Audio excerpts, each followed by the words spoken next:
अयोध्या राम मंदिर चोरी मामले में एक नया टर्निंग पॉइंट सामने आया है। दरअसल अयोध्या राम मंदिर दान चोरी केस में सुप्रीम कोर्ट के ऑर्डर के बाद दूसरी एसआईटी गठित करने की प्रक्रिया शुरू हो चुकी है। सीएम योगी आदित्यनाथ ने दूसरी एसआईटी गठन को लेकर मंजूरी भी दे दी है। इसके बाद सरकार के स्तर पर प्रक्रिया को आगे बढ़ाया जा रहा है। माना जा रहा है कि जल्द ही एसआईटी में शामिल होने वाले अधिकारियों के नाम भी सामने आ जाएंगे। मामले में 8 आरोपियों की गिरफ्तारी हो चुकी है। उनसे पूछताछ भी हो रही है, उनको रिमांड पर भी लिया जा रहा है और जबरदस्त कुटाई भी हो रही है। सुप्रीम कोर्ट ने दोबारा एसआईटी बनाने का ऑर्डर दिया है। तीनों गैंग में हड़कंप मच गया है।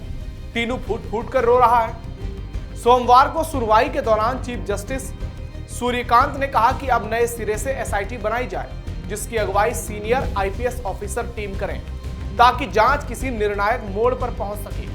इसलिए अब अयोध्या राम मंदिर में चढ़ावे की चोरी के मामले की जांच का दायरा बढ़ेगा। नमस्कार, थर्ड आई देख रहे हैं आप, मैं हूं नवेंदु। सुप्रीम कोर्ट में एसआईटी की स्टेटस रिपोर्ट पेश किए जाने के बाद सरकार ने मामले में बड़ा फैसला लिया है।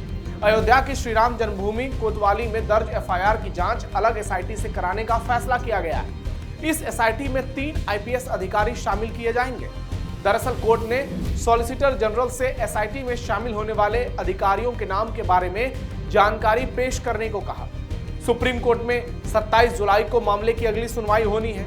इससे पहले योगी सरकार नई एसआईटी के गठन और उसके जांच क्षेत्र के बारे में स्थिति स्पष्ट कर सकती है। सीएम योगी पूरी तरह से प्रतिबद्ध हैं एक्शन लेने के लिए, और जिस तरीके से वो इस मामले में लगातार एक्शन ले रहे हैं, आने वाले दिनों में तीनों गैंग की मुश्किलें काफी ज्यादा बढ़ जाएंगी।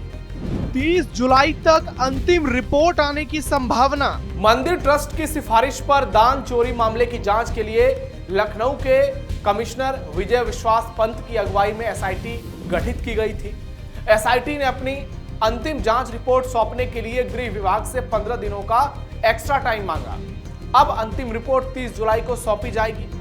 एसआईटी की शुरुआती रिपोर्ट के आधार पर केस दर्ज कर 8 आरोपियों को गिरफ्तार किया गया। पूछताछ किया जा रहा है उन लोगों से। बहुत सारी सच्चाई सामने आई है। मामले में केस की जांच सीओ अयोध्या अभिषेक तिवारी कर रहे हैं। अब सूत्रों का दावा है कि दान चोरी के आपराधिक मामले की जांच के लिए गठित होने वाली एसआईटी में डीआईजी और एसएसपी स्तर के अधिकारी शामिल किए जाएंगे। इसमें पहली एसआईटी में शामिल आईजी लखनऊ जोन किरण एस भी शामिल रहेंगे। आईपीएस किरण एस पूरे मामले की जांच में शुरुआत से ही शामिल रहे हैं। उन्हें चढ़ावे की गणना में बरती गई लापरवाहियों और चूक से जुड़े सभी फैक्ट्स की जानकारी भी है। दावा किया जा रहा है कि जल्द दूसरे एसआईटी के गठन और उसमें शामिल तीनों आईपीएस अधिकारियों के नाम घोषित किए जाएंगे। कहा यह भी जा रहा है कि प्रदेश सरकार मामले में 27 जुलाई को सुप्रीम कोर्ट में अगली सुनवाई का भी इंतजार कर सकती है। कोर्ट के निर्देशों के आधार पर नई गठित एसआईटी के सदस्यों का दावा तय हो सकता है। दरअसल मामले की सुनवाई के क्रम में चीफ जस्टिस ने बड़ी टिप्पणी की है। उन्होंने कहा है कि हम केवल सावधान करना चाहते हैं, इस मामले में राजनीति न करें। पहली नजर में यह दंड कानून के तहत अपराध का मामला लगता है। इसकी निष्पक्ष, स्वतंत्र और पूरी ईमानदारी से जांच होनी चाहिए। जांच को उसके निष्कर्ष तक पहुंचाया जाना चाहिए। बस हमारी यही बात है। कोर्ट ने सॉलिसिटर जनरल तुषार मेहता को यूपी सरकार से एसआईटी के लिए नाम लेकर आने को कहा। वहीं सीएम योगी ने नई एसआईटी बनाने की मंजूरी दे दी है। नई एसआईटी में लखनऊ कमिश्नर विजय विश्वास पंत और स्पेशल सचिव नील रतन कुमार नहीं होंगे। उनकी जगह एक डीआईजी और एसएसपी स्तर के आईपीएस अधिकारी को शामिल किया जाएगा। एसआईटी पहले से दर्ज एफआईआर पर मामले की जांच करेगी और अभी जो 15 दिन का एक्स्ट्रा टाइम मांगा गया था, उसके आधार पर 30 जुलाई तक एसआईटी अपनी रिपोर्ट सौंप देगी। फाइनल रिपोर्ट से पहले राम मंदिर में बड़े बदलाव। फाइनल रिपोर्ट आने से पहले राम मंदिर में कई बड़े बदलाव देखने को मिले हैं। अयोध्या राम मंदिर में दान की गिनती के कार्यों में बड़ा बदलाव किया गया है। काउंटिंग प्रभारी को हटाने के साथ ही 1.5 महीने के भीतर ही गणना कर्मचारियों की वर्दी का रंग भी बदलकर भगवा कर दिया गया है। पहले कर्मचारी नीले रंग की ड्रेस पहनते थे। 2 दिनों से सभी कर्मचारी बदले रंग की ड्रेस में काम कर रहे हैं। काउंटिंग प्रभारी को भी हटाकर दूसरे को दायित्व सौंप दिया गया है। इसके साथ ही नई गाइडलाइंस भी जारी की गई है। अब जल्द ही कुछ और नए फेरबदल की गुंजाइश बढ़ गई है। चढ़ावा चोरी पकड़े जाने के पहले तक सभी काउंटिंग कर्मचारी मनपसंद कपड़े पहनकर आते थे। कुछ ने इसका लाभ उठाकर चोरी की वारदात को अंजाम भी दिया। सीसीटीवी में सब कुछ मिल गया। एसआईटी और पुलिस की जांच में खुलासा हुआ कि काउंटिंग में लगे कर्मचारी मोजे और पैंट की जेब में पैसे चुरा कर ले जाते थे। खुलासे के बाद गणना कर्मियों के लिए ड्रेस कोड लागू कर नीली वर्दी जारी कर दी गई है। इसमें शर्ट पैंट दोनों आपस में जुड़े और जेब भी नहीं थी। नई व्यवस्था कुछ दिन तक चली, मगर कर्मचारियों ने शिकायत करनी शुरू कर दी कि कपड़ा मोटा है, जिससे बैठने में काफी दिक्कत हो रही है। ऐसे में परेशानियों को समझते हुए अब उन्हें पतले सूती कपड़े वाली भगवा ड्रेस पहनाई गई है। कर्मचारियों को मौजा आदि पहनने से भी मना किया गया है। पहले और वर्तमान में गणना कर्मियों को राम जन्मभूमि परिसर में बुलाकर हिदायत दी गई है। शनिवार को भी ऐसा किया गया, सबको गाइडलाइन समझा दिया गया। बैंक अधिकारी की मौजूदगी में कुछ दिशा निर्देश भी दिए गए। प्रमुखता से बताया गया कि एसआईटी की जांच रिपोर्ट बन चुकी है। सार्वजनिक होने के बाद किसी भी प्रकार की टीका टिप्पणी कोई नहीं करेगा। शिकायत मिलने पर सख्त कार्रवाई की जाएगी। निर्देश का आशय यह है कि एसआईटी रिपोर्ट की समीक्षा बाहर कोई भी कर्मचारी नहीं करेगा। इस्तीफा दे चुके कर्मचारियों को भी आश्वासन दिया गया है कि उन्हें बकाया भुगतान नियमानुसार कर दिया जाएगा और आने वाले दिनों में भर्ती के दौरान वरीयता भी दी जाएगी। सोमवार को भी मात्र 12 कर्मचारी ही गणना में जुटे रहे। चढ़ावा चोरी की जांच में क्लोन चेक की एंट्री। राम मंदिर चढ़ावा चोरी मामले की जांच के बीच एक नया पहलू सामने आया है। पुलिस सूत्रों के मुताबिक एक आरोपी से पूछताछ के दौरान क्लोन चेक को लेकर भी जानकारी जुटाई गई है। हालांकि किसी पुलिस ऑफिसर ने इसकी पुष्टि नहीं की है। यहां तक कि कहा है कि हमारे जांच के दायरे से यह बाहर की बात है। सूत्रों का दावा है लेकिन कि जांच एजेंसियां इस बात की पड़ताल कर रही हैं। कहीं श्री राम जन्मभूमि तीर्थ क्षेत्र ट्रस्ट के 3 बैंक खातों में से किसी एक खाते से क्लोन चेक के जरिए धन निकालने की कोशिश या जालसाजी तो नहीं की गई।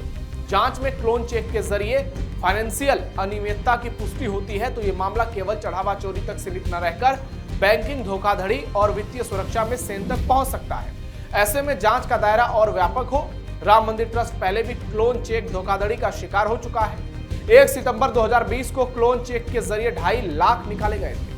8 सितंबर 2020 को इसी तरीके से 3.5 लाख और निकाले गए। इसके बाद करीब 10 लाख का तीसरा चेक बैंक में लगाया गया, मगर बैंक की ओर से पुष्टि किए गए तत्कालीन महासचिव चंपत राय से संपर्क करने पर धोखाधड़ी का खुलासा हो गया। राम मंदिर सीईओ पद के लिए 5500 आवेदन। अयोध्या के राम मंदिर की व्यवस्थाएं चीफ एग्जीक्यूटिव ऑफिसर सीईओ 28 अगस्त यानी रक्षाबंधन के बाद संभालेंगे। देश भर से 5,500 से ज्यादा लोगों ने सीईओ पद के लिए ऑनलाइन एप्लीकेशन डाला है। चयन समिति बहुत तेजी से सही व्यक्ति की तलाश कर रही है। चयन कैसे किया जा सके, इसका जवाब कमेटी से जुड़े एक सदस्य ने भी दिया है। उनका कहना है कि हम सिर्फ आवेदन करने वालों के अनुभव को आधार नहीं बना रहे, उस व्यक्ति की भगवान श्री राम में आस्था कितनी है, यह भी चयन का सबसे बड़ा पहलू होगा। किस तरह के लोगों के आवेदन इस पद पर आए हैं। इस सवाल पर कहा गया है कि रिटायर्ड आईएएस, आईपीएस, शिक्षाविद, आईटी प्रोफेशनल, वकील, पूर्व जज और वित्तीय मामलों से जुड़े लोगों के एप्लीकेशन आए हैं। इतने सारे लोगों में से सही व्यक्ति का चुनाव आसान तो नहीं है, इसलिए अगले 40 दिन में यह प्रक्रिया पूरी की जाएगी। लेकिन सबसे बड़ी बात, उसको ही यह बड़ी जिम्मेदारी दी जाएगी जो भगवान श्री राम का भक्त होगा, जिसकी निष्ठा भगवान श्री राम में होगी, जिसकी संपूर्ण निष्ठा सनातन में होगी और जिसके दामन पर कोई दाग नहीं होगा। आने वाले दिनों में बहुत बड़े खुलासे होंगे और इस खुलासे के जरिए ही तीनू यादव गैंग अभी और भी राज खोलेगा। एसआईटी की फाइनल रिपोर्ट बस आने वाली है। नई टीम का गठन का ऐलान भी कर दिया गया है। बहुत जल्दी अधिकारियों के नाम भी सामने आ जाएंगे। यानी योगी आदित्यनाथ की सरकार हर उस पहलू को सामने ला रही है जो राम भक्त चाहते हैं।